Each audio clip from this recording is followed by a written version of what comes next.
Indeed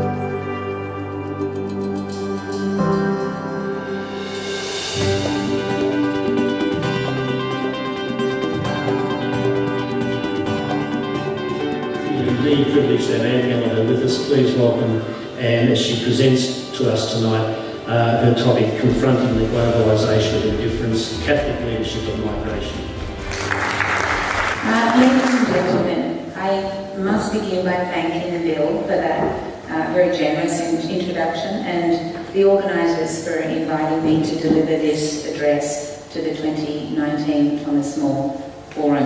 It's such a pleasure to be here with you tonight, as already mentioned, not least because during my family's one-year-long stay in Canberra, over a decade ago, our children had the privilege of attending the very fine school attached to this parish.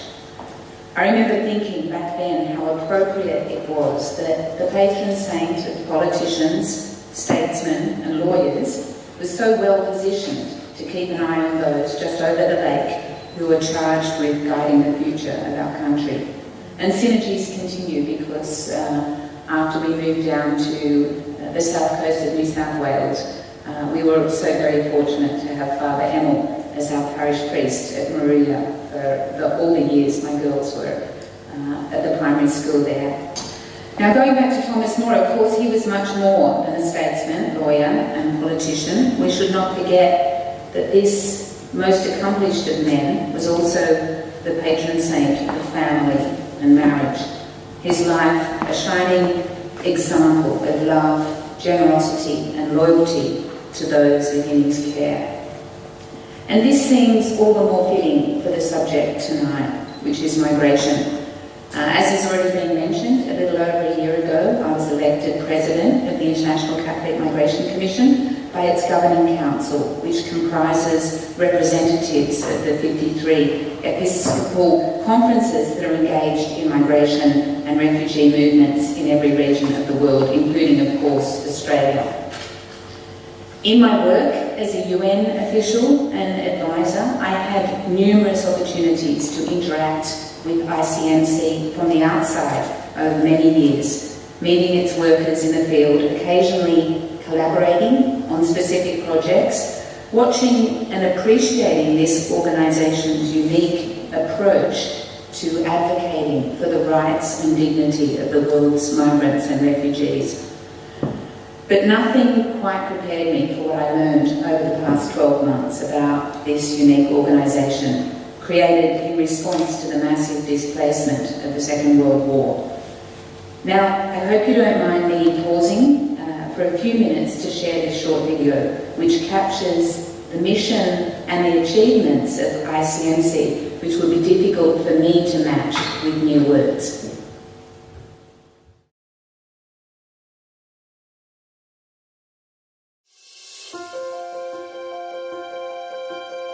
I will not live again, so I need to live in peace. I will appeal to the earth and the sky and all that is alive, because I want to live in peace.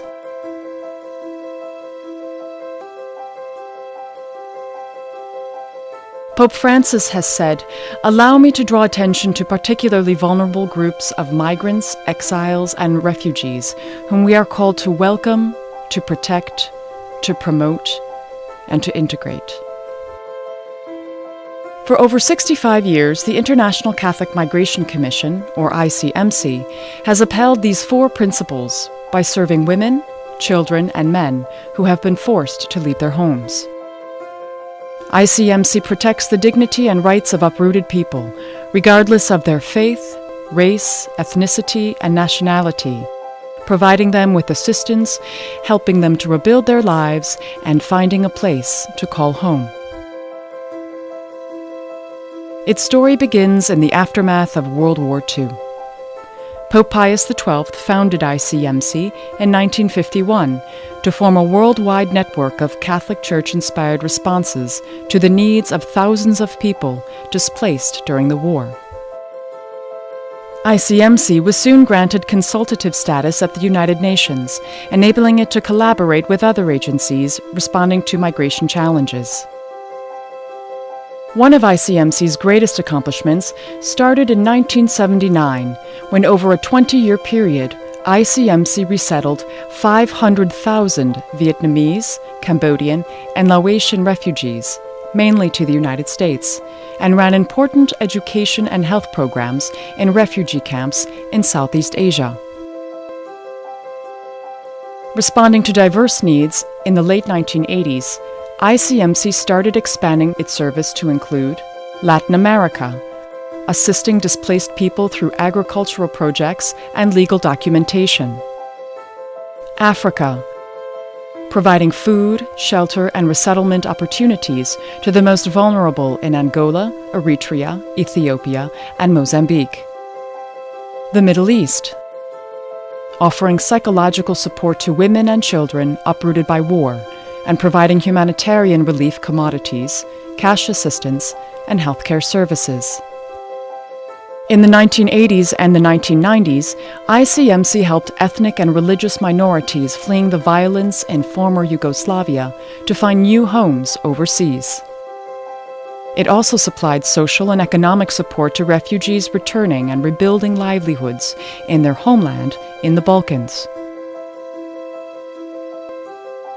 For over 30 years, ICMC has partnered with the U.S. government to assist refugees through the Resettlement Support Center in Istanbul, one of ICMC's largest operations.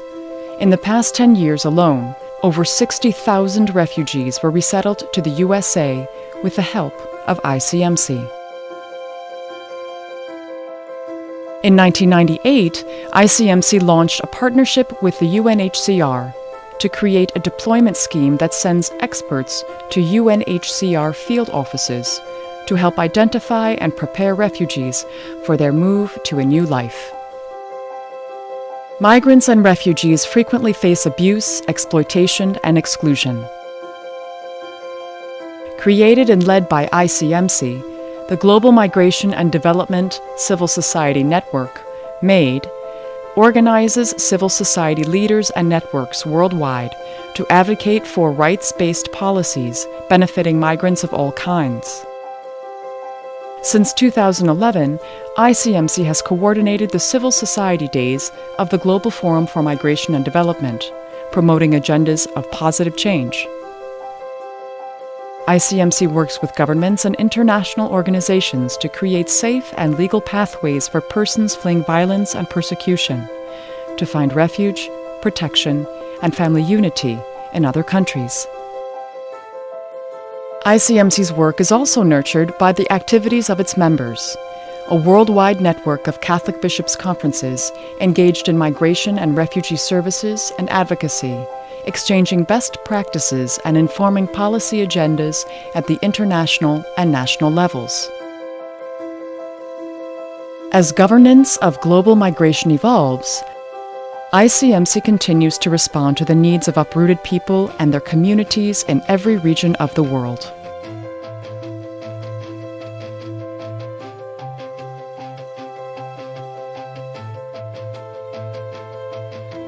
Restoring dignity, inspiring change.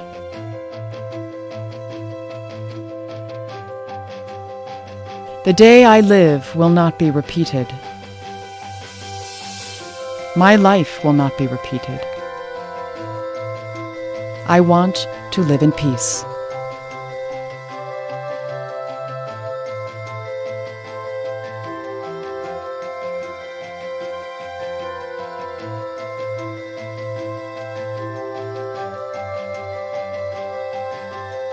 So I think it's fair to say that ICMC's mission has never been more urgent than it is today.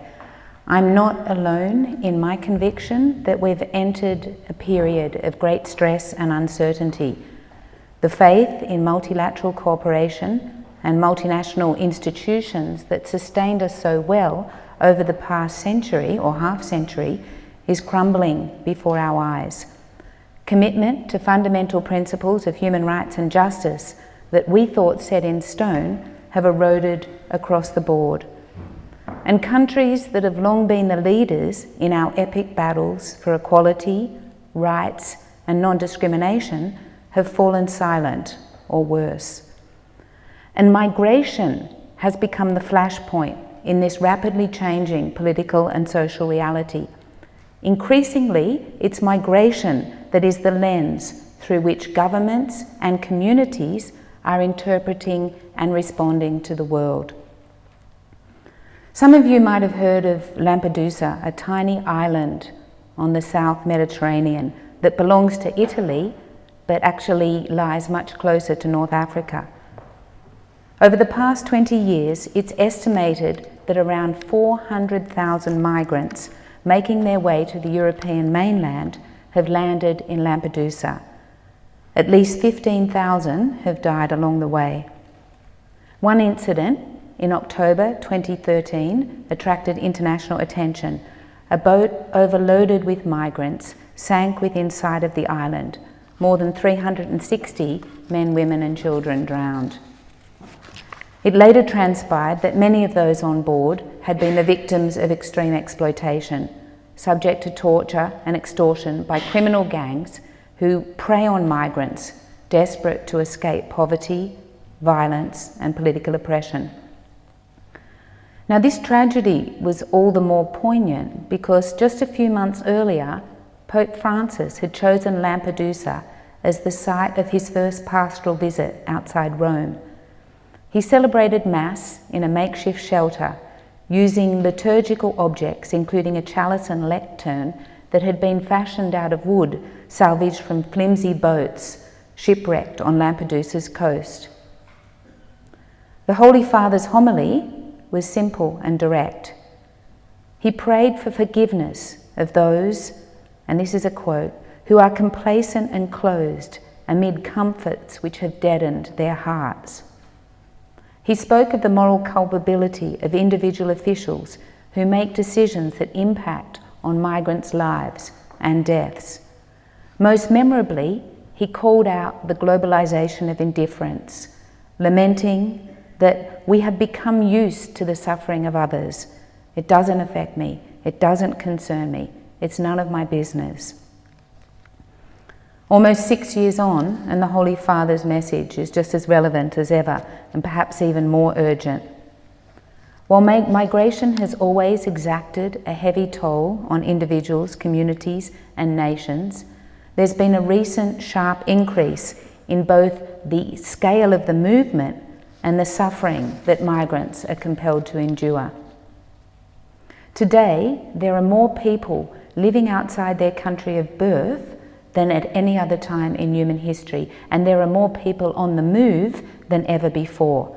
The number of refugees and displaced persons is edging up towards the unimaginable figures that were recorded after the last World War.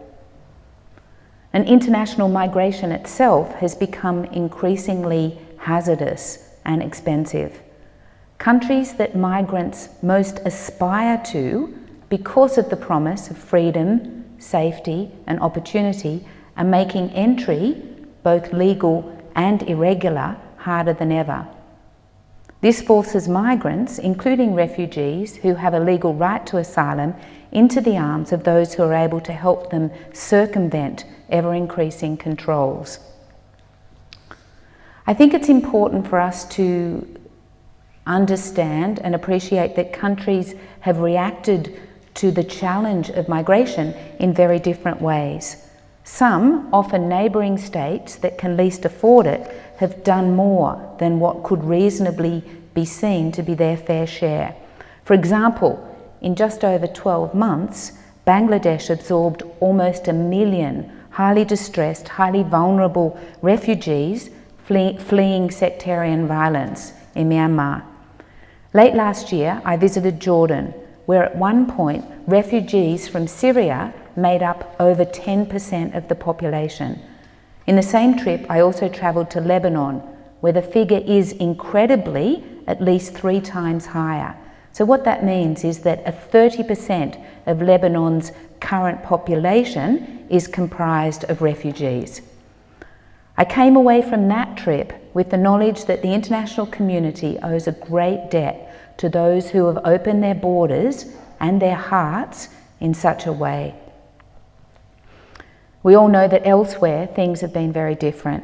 In Europe, migration has become a highly contentious political issue, threatening, in a very real sense, the broader European project of political, economic and social union.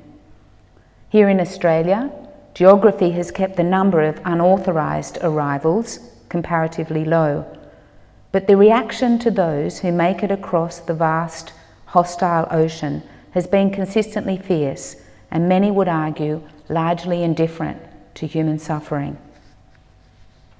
One thing is clear: migration is not going to go away. History teaches us that the urge to move in an effort to better one's life is an essential part of the human condition. And economics teaches us that our global economy and our national economy here in Australia would grind to a shuddering halt without migrants. But accepting the inevitability of migration doesn't mean that we should also accept the inevitability of hardship and suffering that Pope Francis has so eloquently railed against. Current migration regimes, including in Australia, are deeply unfair. They put individuals, families and communities at great risk.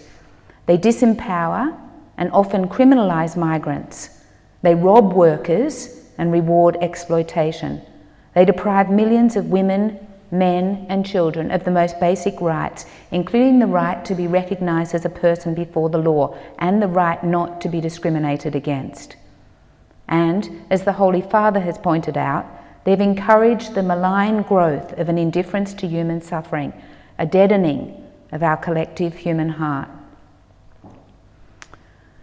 So how can we embrace the Holy Father's message to confront and reject the globalisation of indifference? Perhaps the most important step we can all take is to gaze outward instead of inward, to be open to learning about what is happening, not just in relation to migrants, but also the bigger picture about why people are moving, who is benefiting and who is losing out. We can also look at the Church's teachings in deciding, as individuals and as communities, how to think and how to respond. For example, the sanctity of the family is not an abstract principle. Rather, it's a core Christian value that helps us determine what we consider right and wrong in the conduct of those who act on our behalf. The Church's teaching around family, around compassion and support for the most vulnerable, should guide us in challenging policies and actions that undermine these values. Ultimately, the true antidote to indifference lies in solidarity, in a recognition that, as Pope Francis has said, none of us have to feel there is no room for them on this earth. There is no perfect solution, but perfection should never be the enemy of the good. We must fix our eyes on a future that's achievable in our lifetime, a future where peace and justice, love and compassion overcome our indifference, our fears and our divisions, a future where we recognise each other as brothers and sisters, united in one human family. I want to end this formal part of my address with a meditation that many of you may know. It's come to be known as the Romero Prayer. I introduced this meditation to an early meeting of the ICMC Governing Committee because it seemed to capture almost perfectly the possibilities and the limitations of our role. But perhaps it also has wider resonance for all of us who are seeking to make a small contribution to our precious, fragile world. It helps now and then to step back and take a long view. The kingdom is not only beyond our efforts, it is even beyond our vision. We accomplish in our lifetime only a tiny fraction of the magnificent enterprise that is God's work. Nothing we do is complete, which is a way of saying that the kingdom always lies beyond us. No statement says all that could be said. No prayer fully expresses our faith. No confession brings perfection. No pastoral visit brings wholeness. No program accomplishes the Church's mission. No set of goals and objectives includes everything. This is what we are about. We plant the seeds that one day will grow. We water seeds already planted, knowing that they hold future promise. We lay the foundations that will need further development. We provide yeast that produces far beyond our capabilities. We cannot do everything, and there is a liberation in realizing that. This enables us to do something, and to do it very well. It may be incomplete, but it is a beginning, a step along the way, an opportunity for the Lord's grace to enter and do the rest. We may never see the end results, but that is the difference between the master builder and the worker. We are workers, not master builders, ministers, not messiahs. We are prophets of a future, not our own. Thank you, and I look forward to our discussion.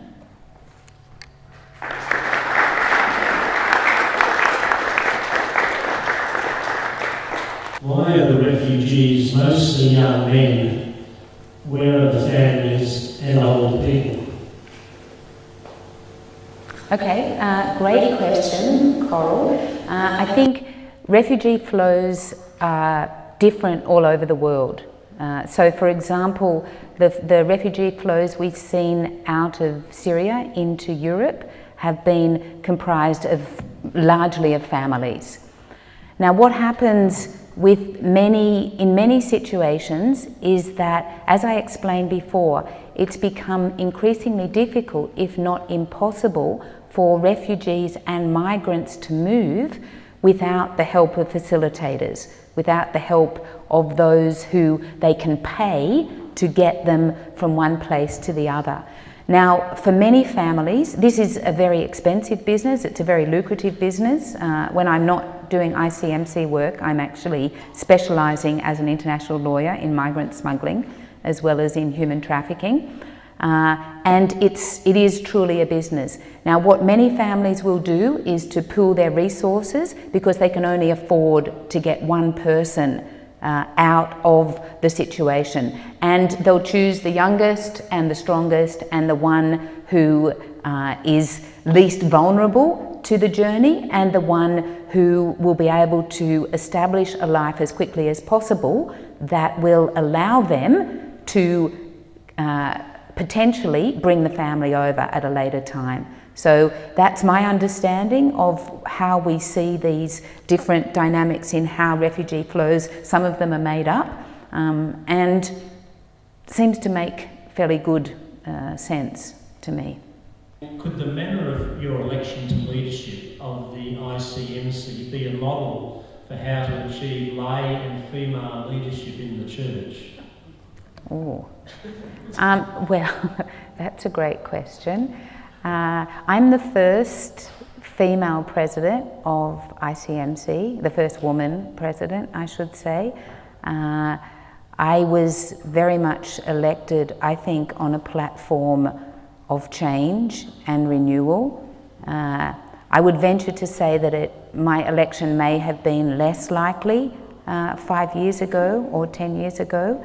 I do think, though, that bringing laypersons and bringing women into the church, into positions of influence in the church, very much has to be part of our growth trajectory if we are to nurture a church that is sustainable and relevant for our communities.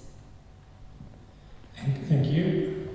Oh, I should add, though, that just almost all those who have voting rights in the ICMC Council are themselves clergy. So this is not almost all. So it was many bishops and archbishops and cardinals who were involved in the election process in Rome in March of last year. So I do think that this perhaps appetite for change it's very much a part of our church going forward.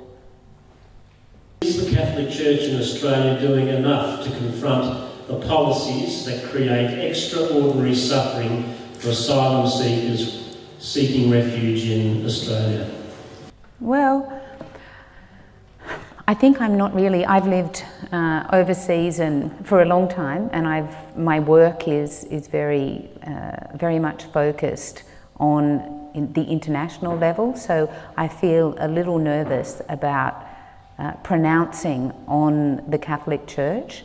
But as an outsider, as a relative outsider, I would venture the opinion that the Catholic Church has really provided strong leadership on the issue of migration generally and the plight of refugees in particular, the Catholic Church in Australia. So I think that that's a great tribute to the church leadership and also the broader church community.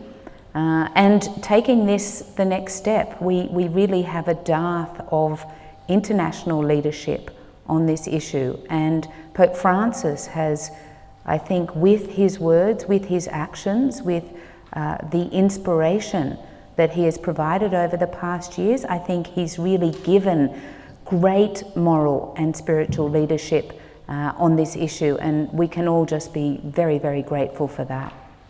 Reflecting on the ICMC model, that is Catholic organisational networks around the world, are there similar nationally based models in any countries that focus at that level? If so, what makes these national networks effective, and what engagement do they have with politicians?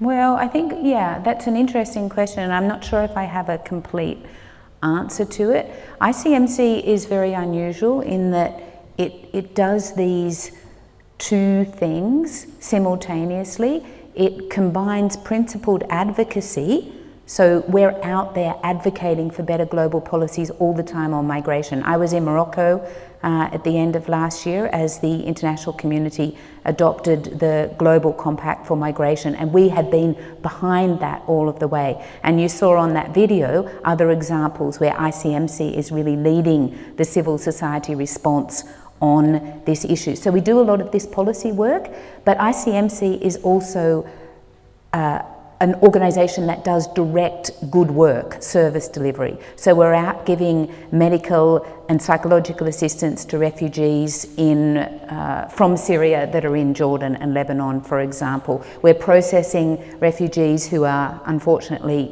more slowly than in the past, making their way to the United States through Turkey.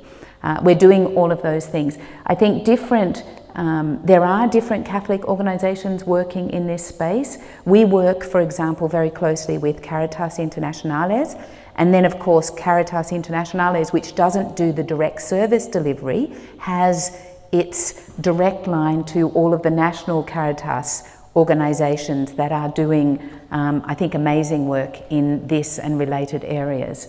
So I think definitely there's room for more of this work, and perhaps there's also room for a bit more coordination between the Catholic bodies that are working internationally and nationally to make sure that we're as effective and coordinated as possible. But from where I stand, once again, whether I'm speaking about the Catholic community in Australia or the Catholic organisations internationally, we have disproportionate weight in this area of migration and refugees, and I think that that's a very positive thing. Does the ICMC have a specific program for immigration in Australia? That would be good. So ICMC has offered its services to the Government of Australia as it offers its services to all countries that are bringing refugees in for resettlement. We can help with a lot of, as you heard from the video, we have basically been the lead agency for all of the refugee resettlement into the United States since the Second World War. I think a total of almost 1 million worldwide. refugees have been resettled. So we have the capacity, we have these big refugee processing centres where all of the health checks are done and the orientation training for the refugees happens, the cultural training, not training but sort of awareness raising to help them transition. I think that we're well positioned to provide that service to the Australian government if and when it requests. But I should also add that although perhaps with very solid reason, Australia has received great criticism for many aspects of its refugee and asylum policy, particularly over recent years. This country has a very good record when it comes to resettlement. And I think people are always surprised to hear that. But in terms of relative to the population, both Australia and the United States lead the world in resettling refugees and in doing it extremely well. So I think that that's a good part of the story that's very rarely told. I enjoy telling European audiences when I have the chance to talk to them, because this is where many European countries could really be doing much more around integration. Obviously they have stepped up in recent years, but this is something good that I really hope can continue in the way that it has in the past. Do you see a future for more women to take on leadership roles within the church? Okay, so there's probably two aspects to that question. Do I see a future and do I see a need? I'm not really sure. I'm not really sure about which side of that to answer. Perhaps what I'll do is, I've got some informal notes here, and perhaps this is maybe a good time for me to take off my ICMC hat and to just speak purely as a Catholic and as a member of the Catholic community. So strictly in my personal capacity as someone who's come to understand that avoiding some of the hard questions, the difficult conversations, is not really an option. In terms of women in the Catholic Church, I'm aware that the Catholic Church employs more than 220,000 people in Australia. Almost 80% of them are women. While there are pockets of progress, it remains true to say that Catholic women of Australia, carrying a disproportionately heavy burden of service, are glaringly absent from the decision-making levels of church leadership and governance. And I would venture to say that this can't be the future of a church that seeks a home in the hearts and minds of modern Australia. What is it like to be the first woman president of the ICMC? I can see that I'm being filmed. So I think it's been absolutely wonderful. I think that, as I said in my presentation, I knew of ICMC before I entered the organisation in this role. But I knew of ICMC like you probably know of the UN. And until you get inside an organisation, it's very difficult to understand what it's really like and what the culture is like. So, it's been wonderful. I've met some amazing people. Our meetings, our twice yearly meetings, are held in Rome. So I've had a very deep exposure to the Vatican over the last 12 months, which has been very interesting. The Vice President who was elected at the first meeting that I chaired is someone who I've just found endless inspiration from. He's the Bishop of Somalia and Djibouti, and he's been living in Somalia and Djibouti for the last 40 years. He's Italian, but that's been his home, and I think I've learnt so much from him, and particularly from something that he said to me very early on when we were travelling together. We were in the Middle East together, and he said to me that he's after 40 years and he's seen these terrible civil wars, he's seen close colleagues and friends killed, he's had a very difficult and challenging pastoral life, I think. And he said, people's first instinct is always to do the right thing. Other things just get in the way. But I believe that people have an instinct to be good. And I think if he can say that, and he can say that and believe it, then that's something for us all to aspire to. Romero's prayer is relevant for today. We are on a journey. Do you see our church responding to his call, that is planting seeds for a good future?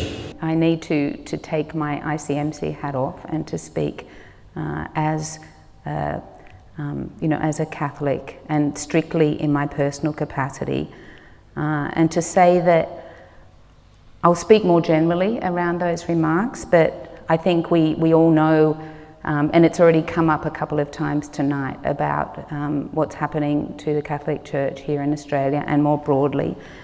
And I certainly don't have any answers to the crisis that's currently engulfing our church, especially over the past years, the past months. But I do know in my heart that anything less than profound systemic and cultural change will be insufficient. The goal of such change should not be to overthrow the central tenets of our church, rather to affirm its core values, values that include love and compassion, forgiveness and humility, and protection of the most vulnerable amongst us.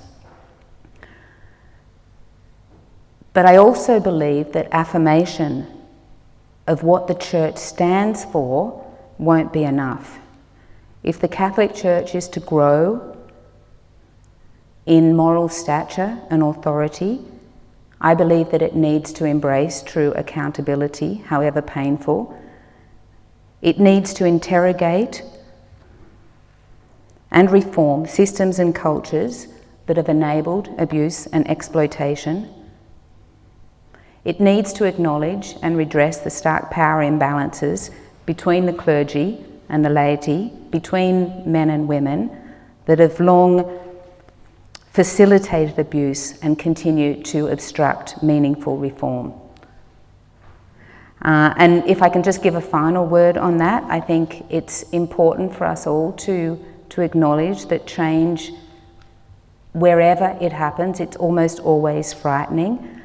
But too often we forget that failure to change is itself a positive decision, one that carries clear consequences with it. Facing difficult decisions such as these, I think we have to try and overcome our fears and divisions and find common ground during these very sensitive times. We must unite towards a goal that has as its centre a church that is truly made in the image and likeness of God.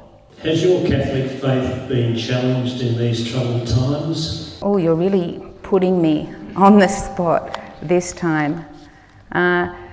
No, and I think for the reasons that I've just given, because I think that the values that are central to the Catholic faith, the ones that I mentioned, the values of love and compassion and protection of the most vulnerable amongst us, these are the values that I was taught by my parents and by the Catholic community that I grew up in, and this is what I believe is the Catholic faith. So rather than one's faith being challenged, I believe that we can turn that around and see faith in these values as being absolutely central, and in that sense our faith is strengthened. Thank you. Peter from Chisholm asks, should Australia have a higher proportion of asylum seekers in its overseas intake? Yeah, that's a very difficult technical question for me to to try and address. I think many people believe that Australia could absorb more asylum seekers and refugees than it currently is. Certainly, if you look at the examples that I gave you during my formal address, there are templates for how this can happen.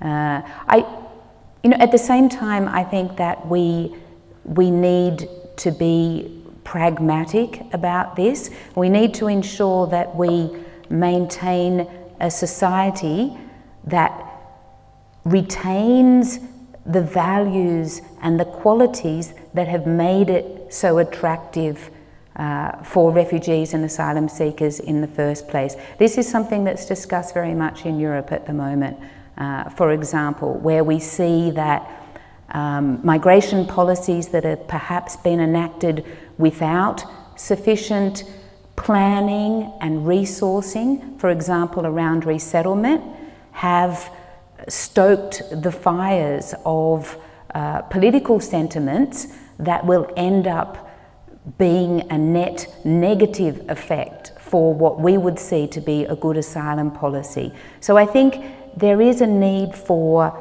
some hard-headed thinking about what's possible and what is the maximum that we as a country can do together in a way that strengthens and doesn't fracture the social compact that makes us such a strong and a good community to be able to receive asylum seekers in the first place. What do you mean that Caritas does not do direct service delivery? Oh, okay, so Caritas Internationales, which is the big umbrella Caritas organisation, which is headquartered in Rome, it does not do direct service delivery to, for example, migrants or refugees or those in need. What it does is provide direction and guidance and support to the national Caritas offices that themselves are engaged in the service delivery. So it's a different model to ICMC, but I think one that works extremely well, because Caritas, of course, both Internationales and then the Caritas at the national level are extremely effective in their work. What can the average person do to assist refugees and immigrants? The numbers are overwhelming and make the average person feel helpless. No, I think it's a great question, and I think it's something that we all struggle with. So unfortunately, I don't have a ready answer. Definitely what I said in my presentation about being open to understanding what's actually happening and how what's happening in Australia both reflects and doesn't reflect the broader global trends. And then in terms of practical work, I think Australia and the Australian community is blessed in relation to the number of advocacy organisations, service delivery organisations, for example, those that link refugee families with host or support networks. So I think that there are practical ways of helping as well. But, you know, my sense is very much that engagement in the issue, listening and thinking and talking with family and friends and community, meetings like these are at least as valuable, because these are the sorts of conversations, even if they're difficult and even if we know there isn't some silver bullet out there that's going to make this good for everybody, this is something that we're going to have to deal with, because as I said, migration is not going away. Absolutely not. It's going to speed up, particularly with the climate displacement. Unfortunately, conflict, particularly internal armed conflict, is continuing. We're not going to see a slowdown of all forms of migration. And even, you know, we also need to we shouldn't just be talking. Of course, it's essential to focus our attention on those who have the greatest need, but we shouldn't forget that migrant workers here in Australia and elsewhere are desperately in need of oversight and protection. You know, my day job is working on the issue of human trafficking, and human trafficking happens here in Australia. Migrant workers are ruthlessly exploited. Not all of them, but a lot of them are ruthlessly exploited in this country. We have deliberately created a migration model which enables significant economic growth for Australia, but sometimes I feel at the expense of the rights and dignity of those who are the backbone of that growth, which is the migrant workers in this country.